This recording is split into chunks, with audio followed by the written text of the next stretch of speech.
Hoy, ¿qué pasa, chicos? Espero que hayáis recargado las pilas esta semana, porque vais a necesitarlas para aguantar a los meapilas que nos acompañarán hoy. En capítulos anteriores vimos cómo los Carcharos necesitaban urgentemente renovar sus tropas para la guerra en las profundidades, y por eso fueron a ver a sus amiguitos, los Garras Cenicientas. También vimos cómo la Rani Kesa, la Umi que quedó bien traumada después de la fiesta en Sartak, está obsesionada con perseguir a los Carcharos, tanto que aceptó largarse justo cuando la pelea iba a comenzar para seguir el rastro de los pececillos. Y de momento no hay mucho más, así que vamos a espabilar a Lumi para que siga contando la historia, a ver si por fin empieza lo bueno. ¡Allá, vamos!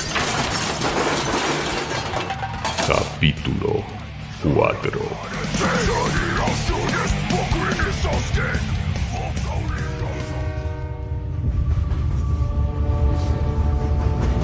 La línea principal del tranvía aéreo podía transportar a más de 1000 dolientes adinerados y martirólogos desde la zona de desembarco en el puerto estelar Zalastian Horus hasta el cenotafio imperial en la Colina del Silencio en menos de una hora. Sin embargo, hoy sus vagones revestidos de negro y adornados con cráneos estaban muy poco concurridos. Además de Rannick y su acompañante, solo había una persona más en su vagón. Esta se sentaba sola, en la esquina más alejada, con el rostro oculto tras un velo de luto, envuelta en los pliegues de seda de un vestido negro al estilo Sonti. Todos los demás asientos estaban vacíos.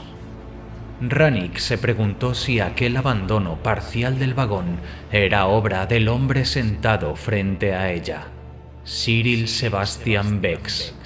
Ya lo conocía de otras operaciones conjuntas del Ordo, como cuando desenterraron la herejía de Skyla en Donaris 5 años atrás.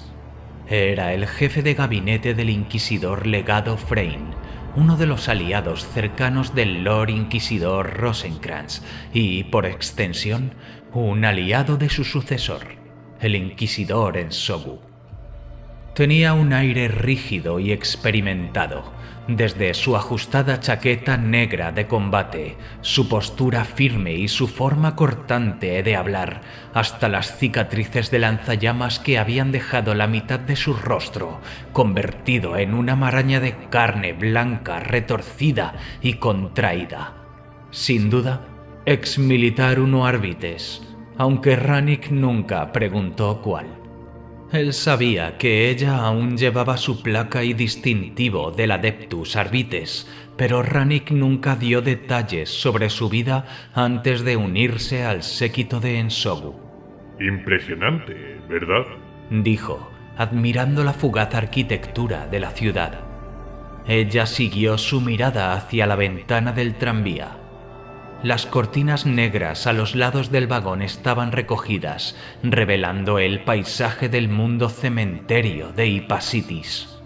Un cielo gris pizarra, igual de lúgubre que el paisaje. Memoriales y lápidas se extendían hasta donde alcanzaba la vista.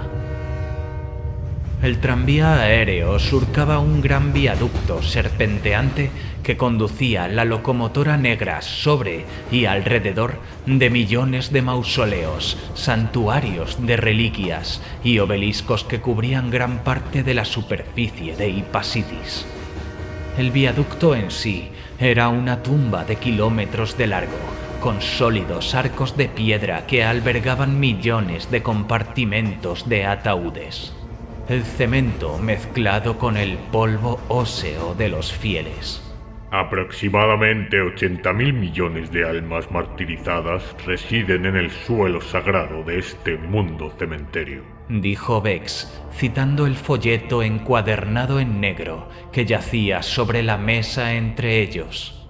Un testimonio de que el dios emperador no olvida a quienes lo dan todo en la lucha eterna contra la herejía y la corrupción.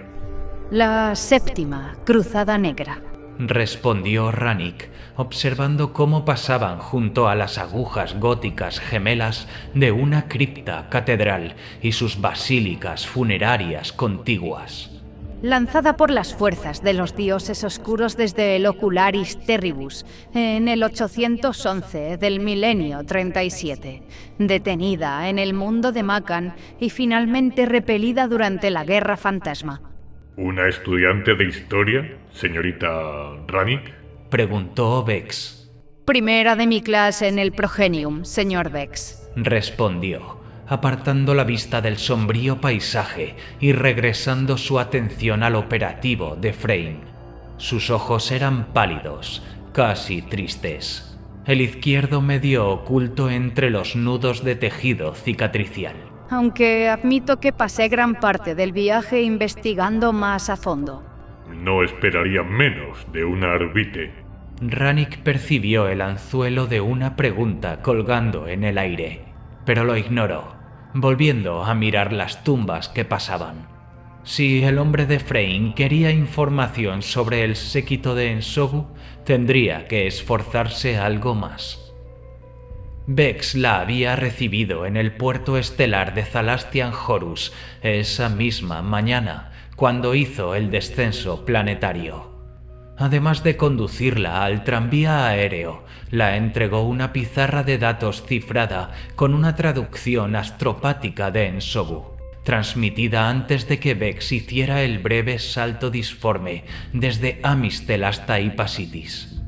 Rannick había leído el contenido con cierta aprensión, aunque las noticias eran buenas. La incursión en las propiedades de Debris había salido bien. El exgobernador fue eliminado y las pérdidas mínimas. Solo uno de los servidores de Ro destruido y una leve herida a Tibalt. Ensogu estaba seguro de estar cerca del cabecilla de la conspiración. Estimaba una semana más, seguida de otras 5 o 6 dedicadas a juicios y construcción de piras funerarias. El rostro de la Inquisición hecho carne tras tanto tiempo de operaciones encubiertas. La pizarra estaba fechada hacía más de un mes. Rannick se preguntó cómo habrían evolucionado las cosas desde entonces. ¿Habría tenido razón sobre el cártel Ux? ¿Sus cadáveres estarían ahora humeando en las plazas del mercado de cada uno de los colectivos agrícolas de Cora? Imaginó el hedor de carne quemada mezclado con los aromas estivales de polen y grano recién cosechado. Una parte de ella aún se sentía molesta por su reasignación, luchando por aceptar que la habían apartado del caso tras tantos meses de lenta y tediosa investigación. Las pesadillas le recordaban que lo que ahora hacía también era importante.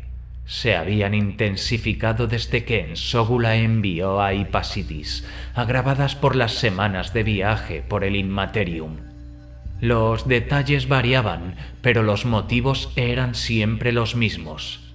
Despertaba empapada en sudor, con el corazón acelerado, pensamientos llenos de fantasmas grises, túneles de roca claustrofóbicos y garras ensangrentadas.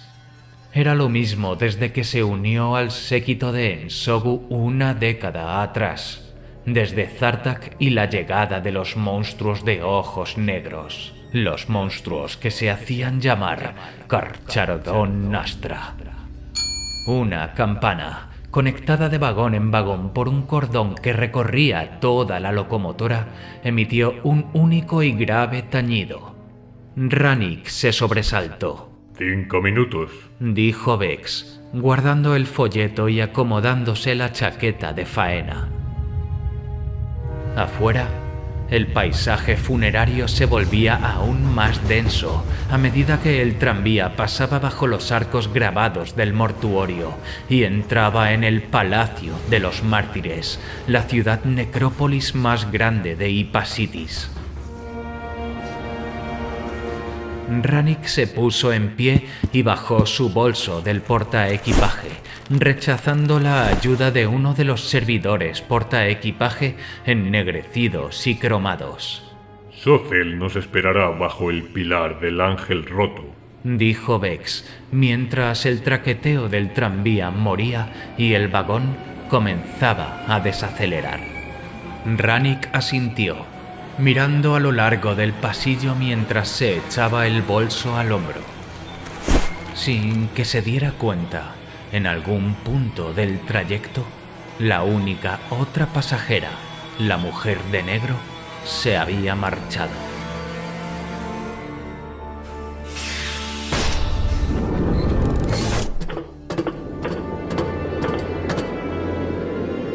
El viento aullaba con fuerza cuando desembarcaron en las calles Morgue que rodeaban la base de la colina del silencio. A diferencia del tranvía, los callejones entre los puestos de reliquias y los vendedores de recuerdos estaban repletos, llenos del bullicio de, según el folleto, los 600 millones de dolientes, peregrinos y suplicantes que visitaban la superficie tumular de Ipasitis cada año terrano.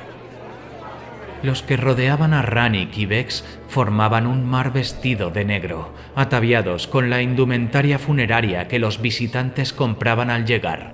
Los hombres llevaban sombreros negros de ala ancha y capas sobre sus ropajes, mientras que las mujeres iban envueltas en velos de luto y mantones.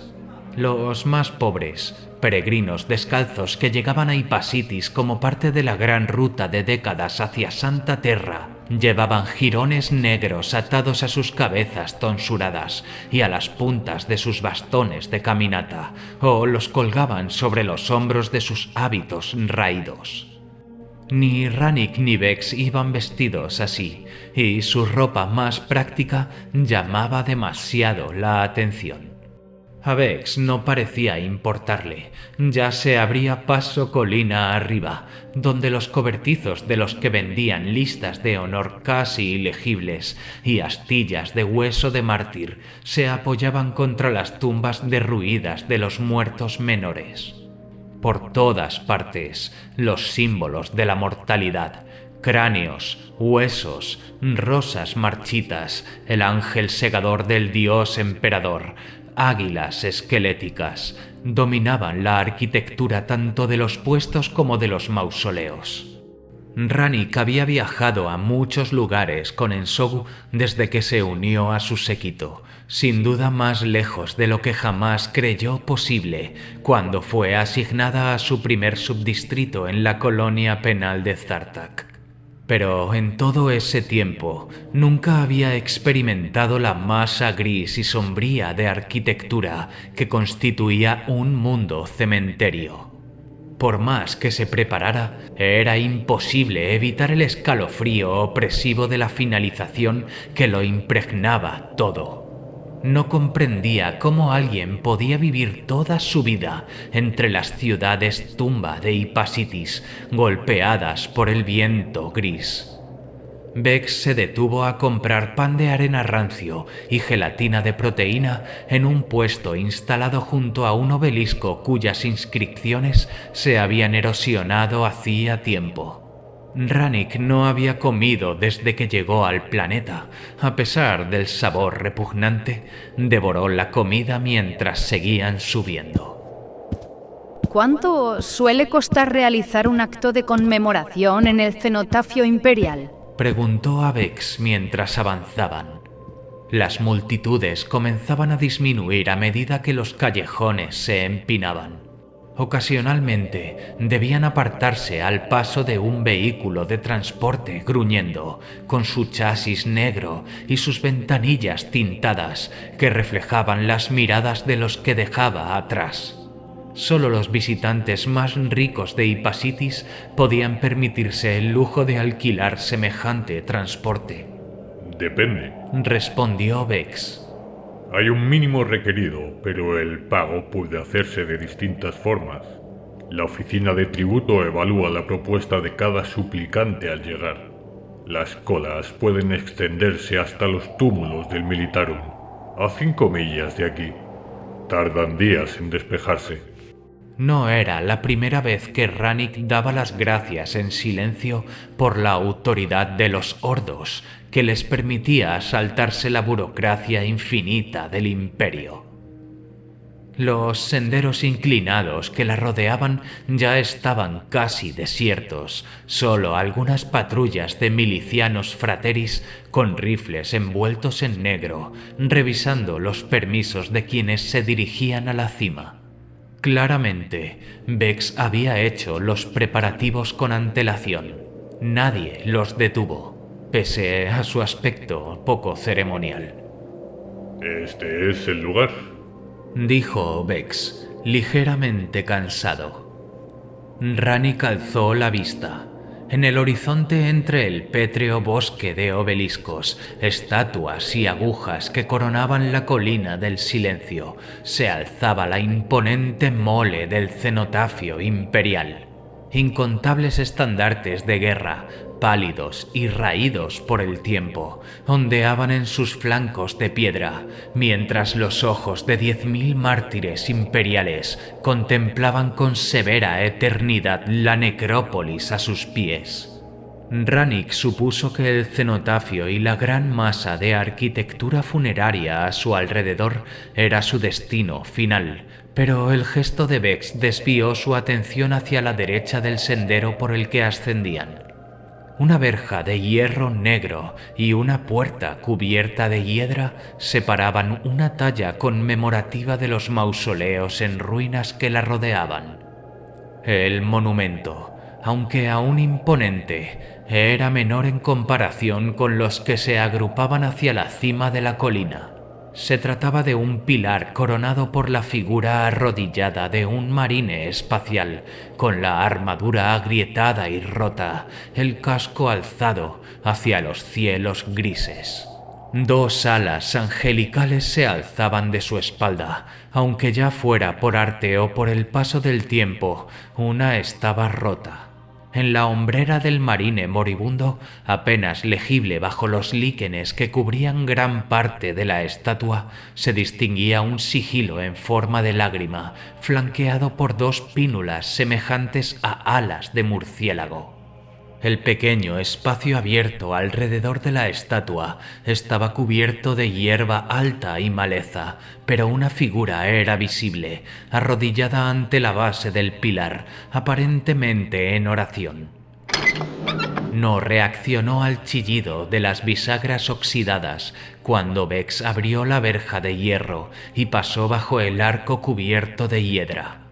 Vex hizo una seña con la mano a Rannick, un gesto característico del lenguaje de combate del Adeptus Arbites que decía: «Sigue mi ejemplo». Los dos se acercaron a la figura. Vestía las túnicas negras de un archivero mortuorio, con la capucha levantada. A medida que Rannick se acercaba, con los pies rozando la hierba alta, captó el sonido de una respiración malsana e irregular. Vex se arrodilló a la izquierda de la figura, imitando su postura. Rannick hizo lo mismo a la derecha, con el pilar y su campeón roto elevándose por encima de ella. «Hay sombras negras sobre Goransburg», dijo Vex, con la vista fija en la base del pilar. «¿Cuántas?», jadeó la figura arrodillada. 101, respondió Vex. La figura emitió un gruñido y recogió un bastón negro que yacía en la hierba a su lado. Vex extendió una mano para ayudarlo a levantarse, pero el anciano apartó su manga con brusquedad. Rannick lo vio bien por primera vez. Si Vex le hubiese dicho que había sido resucitado de las tumbas de Ipasitis, no se habría sorprendido. Su carne estaba flácida y descolorida, salpicada por manchas de la edad, y sus ojos eran lechosos y pálidos, uno de ellos empañado por cataratas. Una unidad respiratoria suturada en su garganta era la fuente del jadeo malsano que acompañaba cada respiración. «Ha pasado tiempo, Vex», dijo el anciano tras ponerse en pie y sacudir la hierba del dobladillo de su túnica. Frame todavía no ha conseguido que te maten. Como lo quiera el dios emperador, respondió Vex, señalando a Rannick. Arbiter Rannick, le presento al archivero mortuorio Dolorous Sozel. ¿Eres la chica de Ensogu? Preguntó Sozel, posando sus turbios ojos en ella. Ella asintió. Custodio Jade Rannick del Adeptus Arbites, actualmente adscrita como operativa del Ordo al séquito del inquisidor Ogin Ensogu. Cuento con su autoridad y su sello. Sozel hizo una mueca, pero asintió. Ensogu, ese cachorro. Toda la ambición ardiente de su mentor, pero nada de su sabiduría ni conocimientos. El viejo Rosencrantz debe estar revolcándose en su mortaja. El archivero se esforzó por hacer la señal del águila, apoyado en su bastón, cuando un ataque de tos sacudió su cuerpo decrépito. Rannick logró contener su respuesta. Bueno, vamos de una vez, dijo tras recuperarse, escupiendo una flema en la hierba junto a la base de la estatua. He salido de la cripta de inscripciones para venir aquí y no lograremos nada cuando caiga la noche. Encabece la marcha, pues, Sozel, dijo Vex. Rannick le lanzó una mirada significativa, pero él solo se encogió de hombros. Me alegra que hayas hecho tal esfuerzo por destacar, gruñó Sozel mientras pasaban bajo el arco mortuorio y comenzaban a ascender hacia el cenotafio. Pero tu vestimenta no es adecuada para alguien que visita las benditas tumbas de Hipasitis. Hace que tus ridículas frases en clave y cifrados parezcan aún más absurdos. No traje un vestido de luto, respondió Rannick. En parte porque no tengo uno y en parte porque soy una operativa del Ordo en una misión prioritaria. Ahora, dígame a dónde vamos. A visitar a los obsidianos, dijo Sozel, señalando hacia el cenotafio que ahora se alzaba sobre ellos. La sombra helada de la estructura provocó un escalofrío en la espalda de Rannick. Son más visibles en los frescos que rodean la base del cenotafio imperial. Te mostraré el más detallado en persona, pero hay muchos más. Tengo una semana antes de partir, dijo Rannick.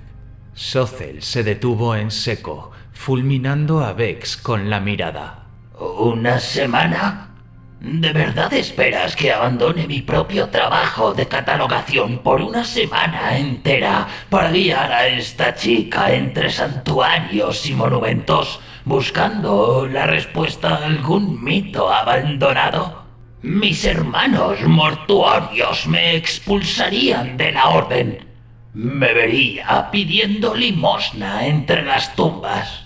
Supongo que tienes una lista de los sitios pertinentes, dijo Vex, mucho menos afectado por la actitud amarga del archivero que Rannick. La acompañaré yo mismo si es necesario. Podrás volver a tu trabajo después de hoy.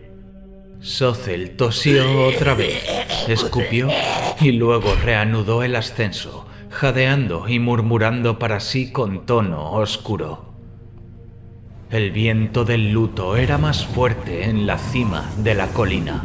Su gemido resonaba entre las grandes agujas y estatuas que rodeaban el cenotafio, mordiendo la carne expuesta.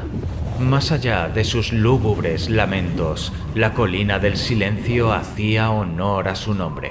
Las multitudes que abarrotaban las calles sepulcrales y los senderos conmemorativos en su base se reducían a individuos o a pequeños grupos que caminaban con la cabeza gacha, aferrados a sus vestiduras negras. Tiras de tela conmemorativa atadas a las muñecas de estatuas de mártires y a los postes de esquelas que delimitaban las tumbas mayores ondeaban en el viento cortante. El lugar era tan desolador y lúgubre como Rannick había imaginado.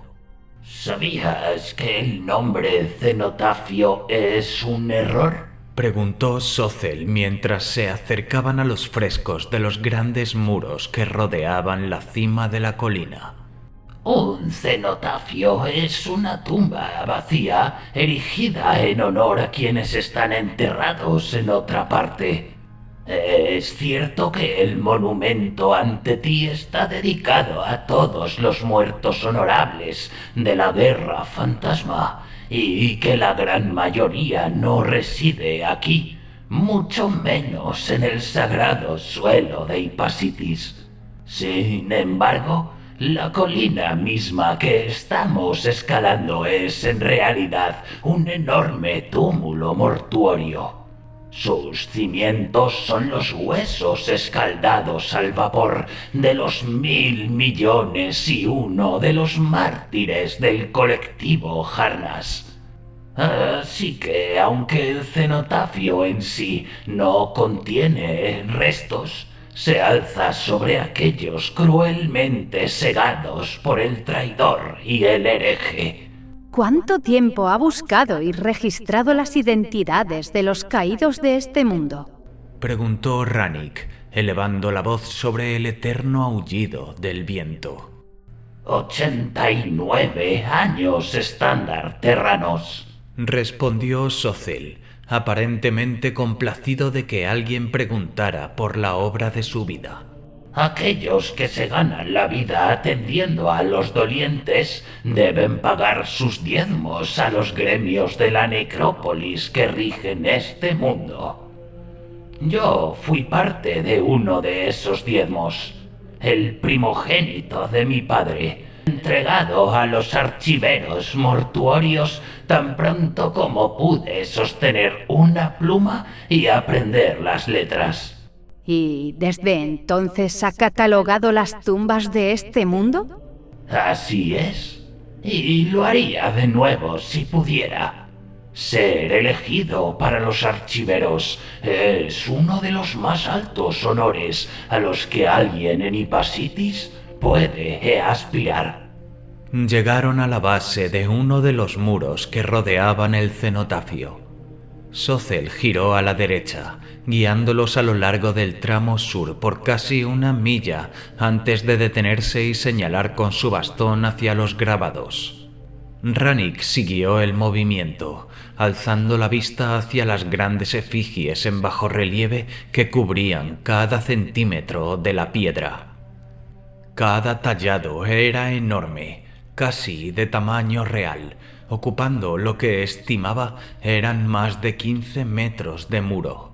Distinguió una escena de batalla, soldados de la Guardia Imperial, una masa sólida y uniforme de rostros sombríos, avanzando a través de un torbellino de fuego desatado por herejes con harapos desgastados, sus rostros mutados horriblemente representados. ¿Cuánto sabes de la séptima cruzada negra? Preguntó Sothel, haciendo la seña del águila al mencionar el conflicto que llenó por primera vez las tumbas de Ipasitis. He estudiado lo que he podido, respondió Rannick. Pero no es un tema de fácil acceso, ni siquiera con una autorización baja de los sordos. ¿Has oído del cántico de Cassandra Led?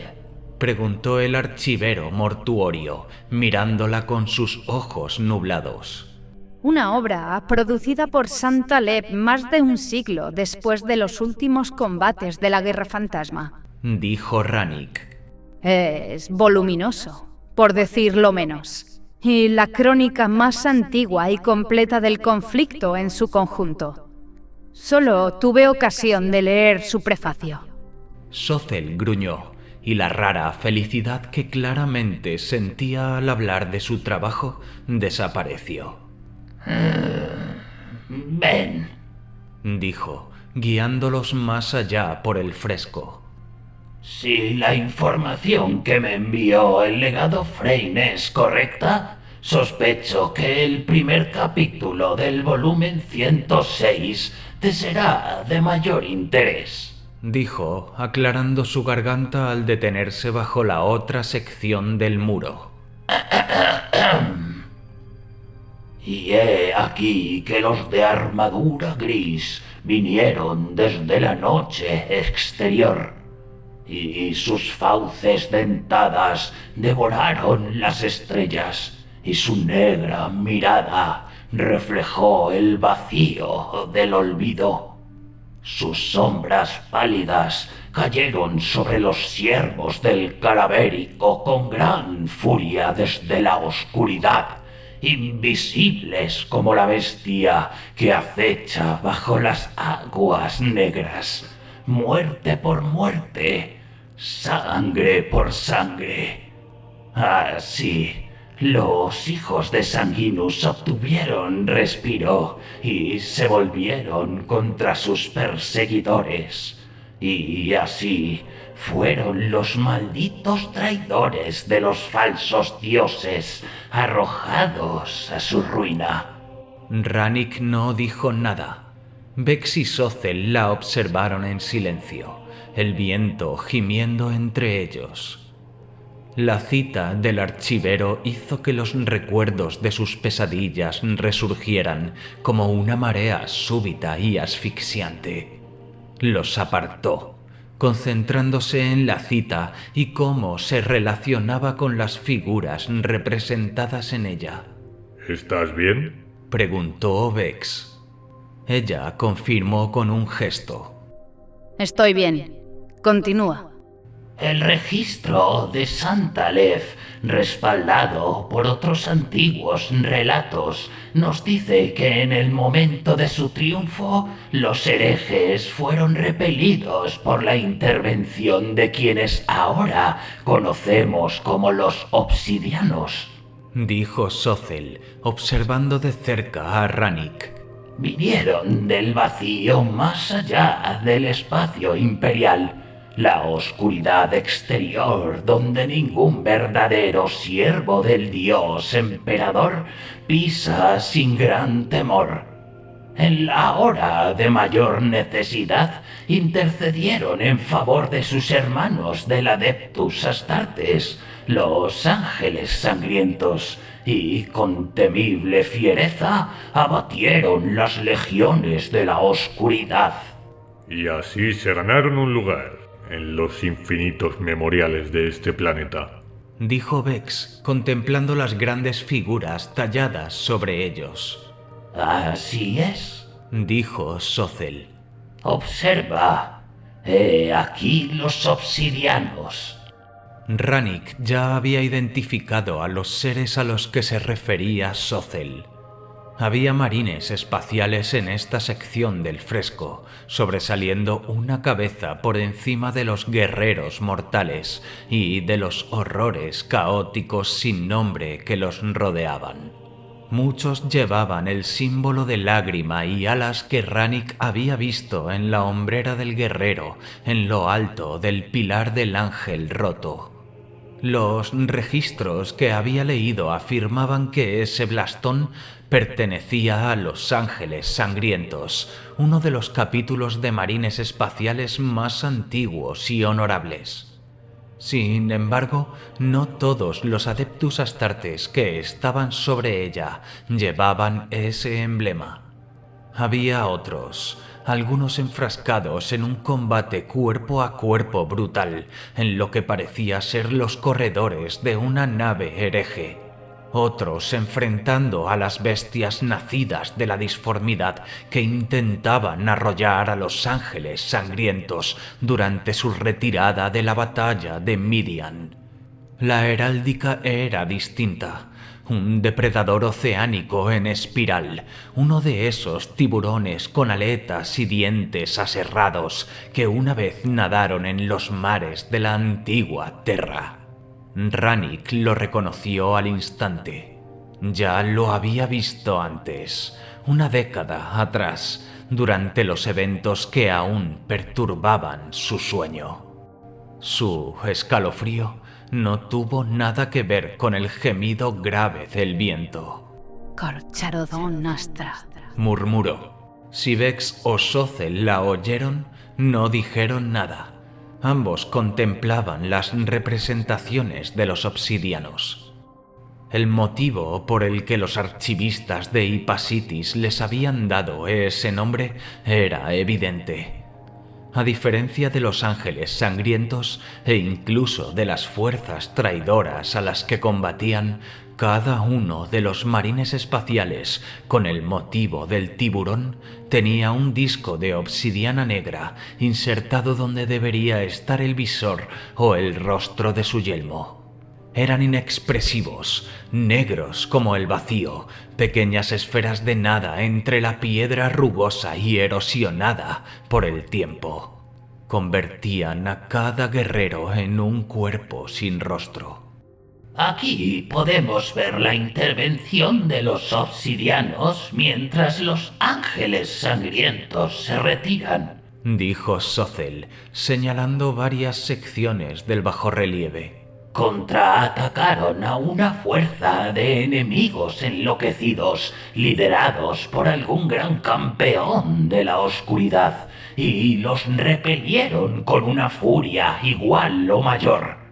Ni siquiera los hijos de Sanguinus habían presenciado tal derramamiento de sangre antes, o eso dicen los relatos antiguos. ¿no hay ninguno sin los discos? Preguntó Ranik. ¿Ninguno que no haya sido despojado de su rostro? No. Dijo Socel. Después de una década de súplicas a nuestro librarium mortuorio y un mes de ayuno, uno de mis hermanos archivistas recibió permiso para retirar uno de los discos e inspeccionar lo que había debajo. No encontró nada, solo una superficie lisa. La obsidiana no cubre sus rasgos, los representa. No hay nada debajo. Había escuchado que los discos fueron añadidos después, dijo Vex, mirando fijamente a los guerreros sin rostro. Algunos vendedores ambulantes cuentan que aparecieron de la noche a la mañana, siglos después de la finalización del muro. Chismes de cloaca, como mucho. Espetó Socel, fulminando a Vex con la mirada. Y herejía en el peor de los casos. Tal idea es ridícula. Ranik no dijo nada. Se acercó al muro y extendió la mano hacia el disco que cubría el yelmo de uno de los misteriosos guerreros en combate con un engendro disforme de múltiples extremidades. La obsidiana era gélida al tacto. Volvió a estremecerse y retiró la mano. Al hacerlo, notó algo más arriba en el fresco. En el casco de un tanque de batalla tallado en la piedra había una serie de marcas. Eran ilegibles, un raspado de círculos y rayas sin sentido, pero por alguna razón Ranik estaba segura de que no llevaban mucho tiempo allí. Estaba a punto de señalar las marcas cuando Socel habló. No son las únicas inscripciones que muestran a los obsidianos, dijo, haciendo un gesto colina abajo, donde se extendía un mar de cementerios y tumbas en todas direcciones. Pero esta es la exhibición más grande y detallada. En la última década he documentado casi 300 incidentes de estos marines espaciales en frescos, murales y bajorrelieves, desde los muros de las tumbas inferiores hasta el devotarium de los 55 salvadores. ¿Puede indicarnos dónde encontrar los demás? Preguntó Vex. Creo que la mayoría están registrados. Sí, les proporcionaré una tablilla de datos una vez partamos. Los albañiles y arquitectos que tallaron esto, dijo Rannick, contemplando a los Adeptus Astartes sin rostro. ¿sabemos de dónde sacaron su inspiración? ¿Qué tan preciso es su trabajo? Tanto el cenotafio imperial como estos muros fueron diseñados por el gran Marcano Dicciari cuando Ipasitis fue rediseñada como mundo cementerio para los mártires de la guerra.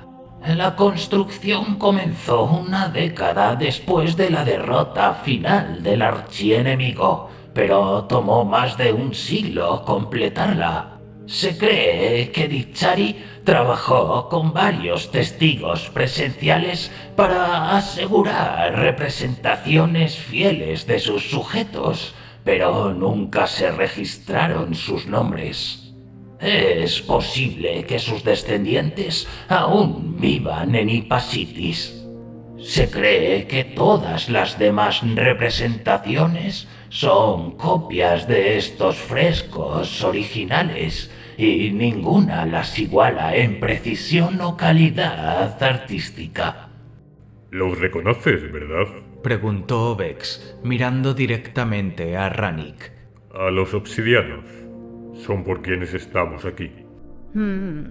Tal vez. Dijo ella, esperando que la angustia que sintió al ver por primera vez los discos de obsidiana no hubiera sido notada por el agente del legado Freyne. Tendré que realizar más estudios antes de compilar un informe. Comienza a anochecer, dijo Socel, señalando las crecientes sombras de las tumbas en torno a ellos. No está permitido permanecer aquí después del inicio del ciclo nocturno, ni siquiera con su autorización, y no deberían desearlo. Este es un lugar sagrado para los muertos. Los vivos no pertenecen aquí.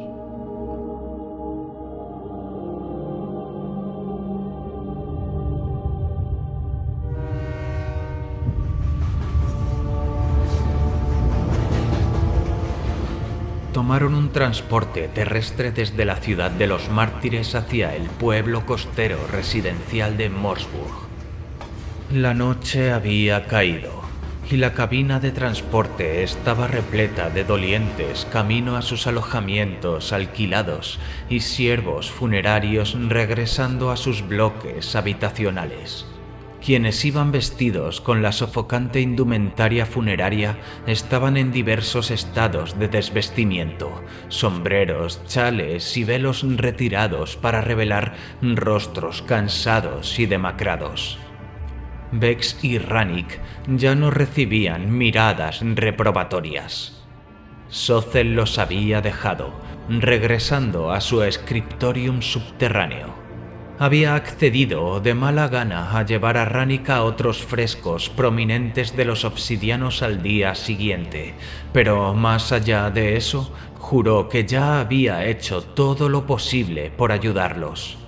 Le había entregado a Vex una tablilla de datos con escaneos de todos los ejemplos conocidos de arquitectura con obsidianos en Ipasitis. ¿Crees que son ellos? Le preguntó mientras le pasaba la tablilla. No habían conseguido asiento en uno de los bancos de madera del transporte, así que permanecieron de pie en el pasillo, agarrados a los soportes superiores mientras el vehículo avanzaba por los caminos sinuosos, saliendo de las necrópolis y entrando en lo que pasaba por el campo de Ipasitis.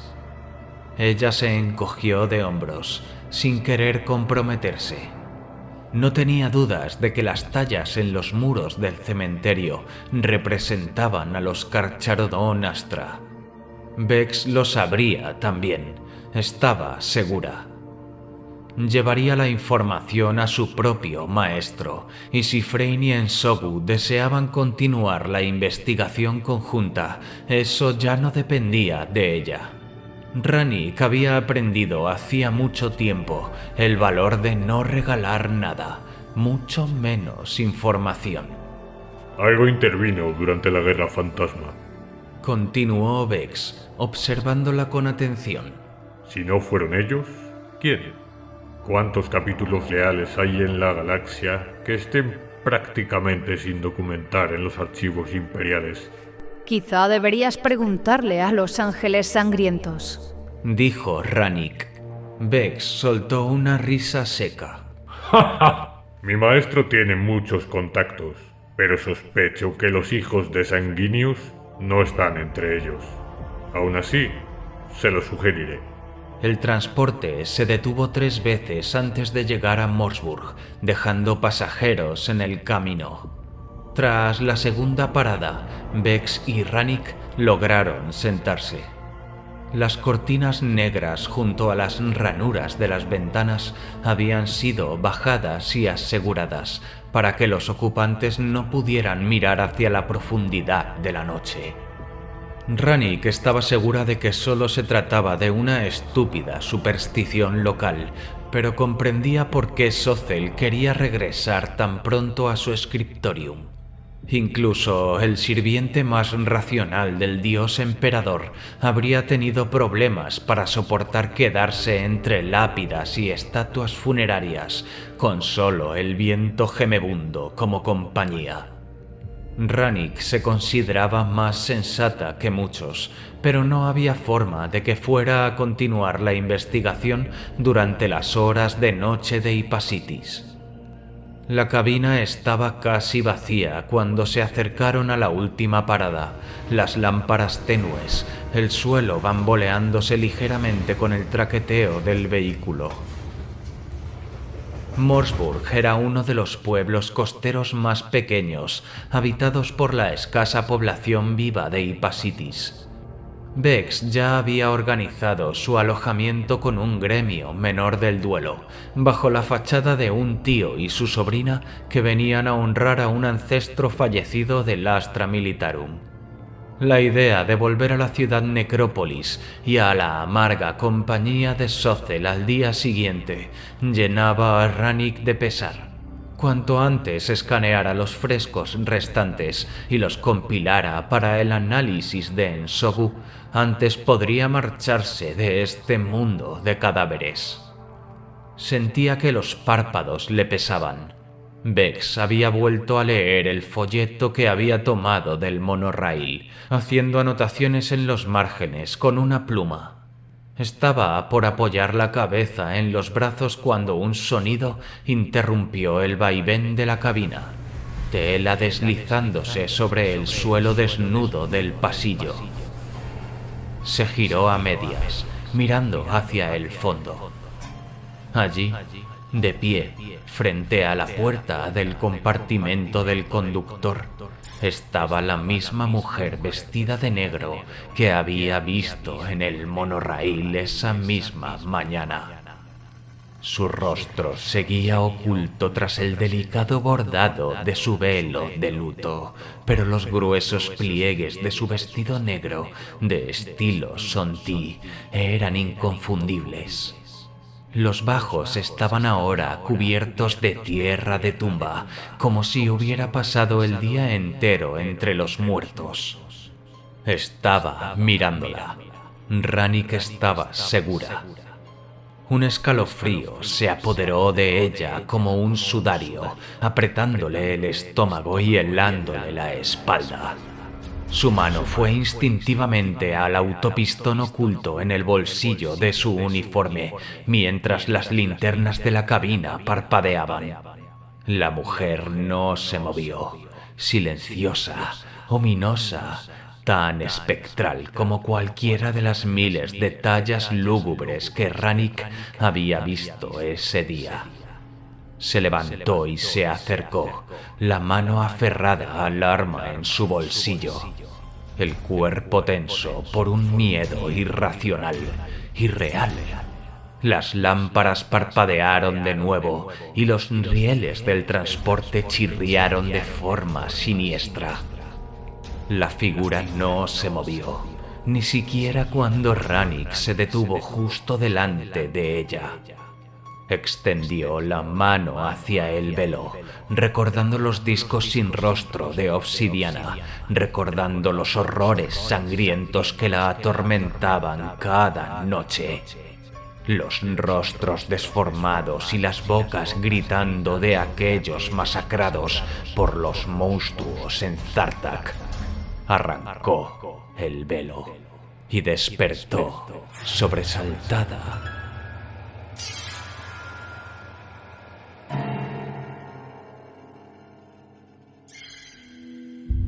Vex la observaba por encima del folleto, miró a su alrededor, parpadeando. Aún estaba en el banco junto a la ventana. Aparte de ellos dos, la cabina estaba vacía. No había rastro de la mujer vestida de negro. Estamos a 5 minutos de Morburg, dijo Vex, cerrando el folleto y guardándolo. ¿Me dormí? Preguntó Rannick, tratando de procesar lo que había pasado. Se puso de pie, escaneando la cabina tambaleante a la tenue luz, incapaz de sacudirse la sensación de terror que le había provocado la figura encapuchada. Ha sido un día largo, dijo Vex, su voz más estoica que reconfortante. Rodeados por el legado de la muerte, creo que ambos necesitamos descansar. ¿No viste a la mujer?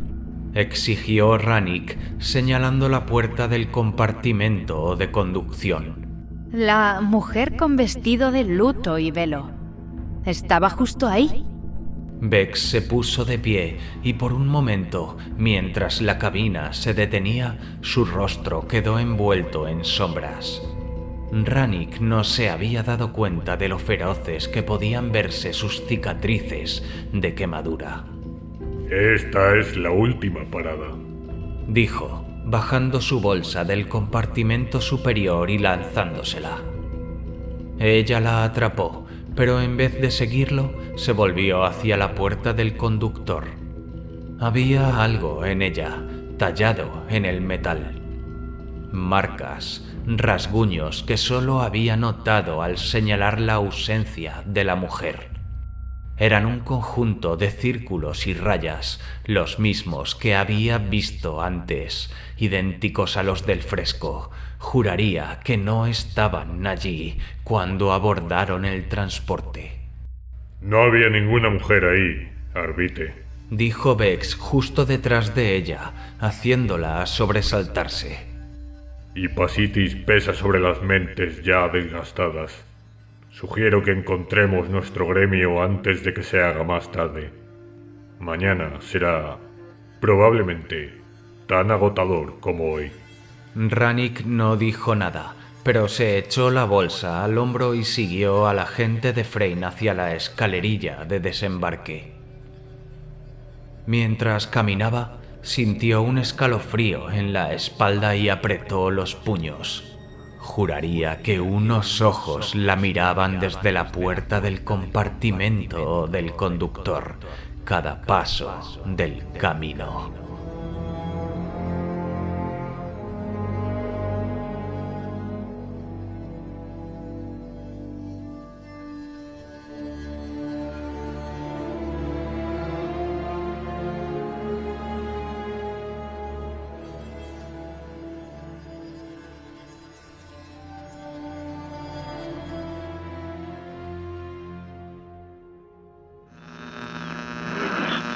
Llegada. Nuestro santuario ha sido profanado, mis hijos. Él viene y trae consigo la oscuridad. He visto su llegada. He visto la cosa que clava sus garras en él, dentro de él, en la carne de su espalda. Hace años desgarró su carne y aún desgarra su alma. La llaga palpita en su interior, ahogándole la garganta, retorciéndose en su pecho. El viejo Arazar no quiere escucharnos, así que debemos actuar solos. Debemos extirparla. He preparado las herramientas necesarias. Debemos liberarlo de su corrupción, arrancarla de su cuerpo antes de que sea demasiado tarde, antes de que traiga consigo condenación y destrucción sobre todos nosotros. Tráiganmelo. Eco de cántico onírico astropático. Detectado por el Coristorium en Belanatrix y descifrado por el astroescriba Hudlo. 4.583.891. Milenio 41.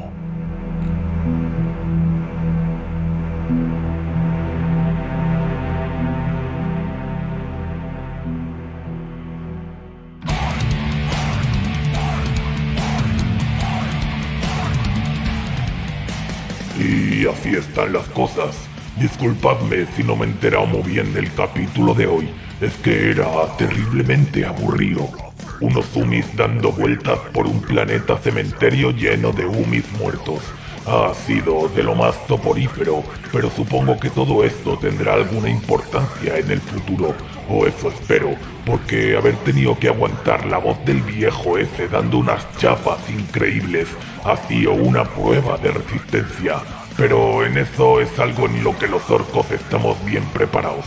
Hemos visto cómo la Umi esa, Rannick, estudia unos murales de batallas antiguas, lo único más parecido a una pelea que se ha visto hoy, y ha descubierto que los Carcharos ayudaron a los angelitos chupasangres en una pelea de la que ya nadie se acuerda. También ha tenido unas visiones raras con una mujer vestida de negro. ¿Quién es esa señora? ¿Tendrá relevancia más adelante? ¿Vosotros qué pensáis? Dejadlo en los comentarios y preparaos para la semana que viene, porque me han dicho que por fin veremos algo de acción. Así que una vez más llegamos al final. Espero que aguantaseis despiertos durante el capítulo y que os sirviese de algo para machacar a vuestros rivales. Seguid tan verde como siempre y recordad, si alguna vez visitáis un planeta cementerio o un cementerio más pequeñito, no os olvidéis de descansar bien, porque si no, podéis empezar a ver fantasmas raros que os miran desde el fondo de un vagón de tren o algo así. Nos vemos en la próxima, chicos.